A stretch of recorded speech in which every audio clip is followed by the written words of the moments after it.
കോഴിക്കോട്ടെ വനിതാ ദിന ആഘോഷങ്ങൾക്കിടെ വേറിട്ട കാഴ്ചയായിരുന്നു യുവധാര കോട്ടൂളിയുടെ സ്നേഹത്താരാട്ട്. ലഹരിയുടെ പിടിയിൽ നിന്ന് യുവത്വത്തെ കരകയറ്റാൻ ദൃശ്യപാഠമൊരുക്കുകയായിരുന്നു ഈ സ്നേഹത്താരാട്ടിന്റെ ലക്ഷ്യം.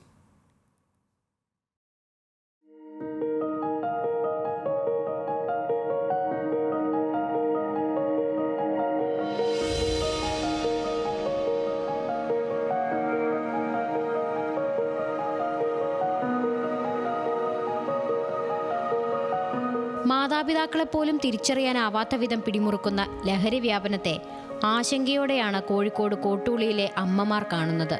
ലഹരിയുടെ കൈകളിൽ ജീവിതം തന്നെ ഹോമിക്കുന്ന മക്കൾക്കു വേണ്ടി പണ്ടു പാടിയ താരാട്ടുകൾ ഒരിക്കൽ കൂടി മനസ്സുരുകി പാടുകയായിരുന്നു അവർ.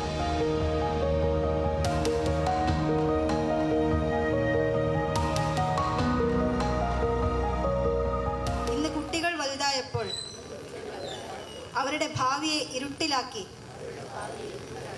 മയക്കുമരുന്ന് ലഹരി മാഫിയ സംഘങ്ങൾ നമ്മുടെ കുട്ടികളെ ഭ്രാന്തന്മാരാക്കുകയാണ്. കാരണം ഇതുപോലൊരു കാര്യങ്ങളിലാണ് കൂടുതലായിട്ട് അവർ ഫോക്കസ് ചെയ്ത് മനസ്സിലാക്കാനൊരു പറ്റുക.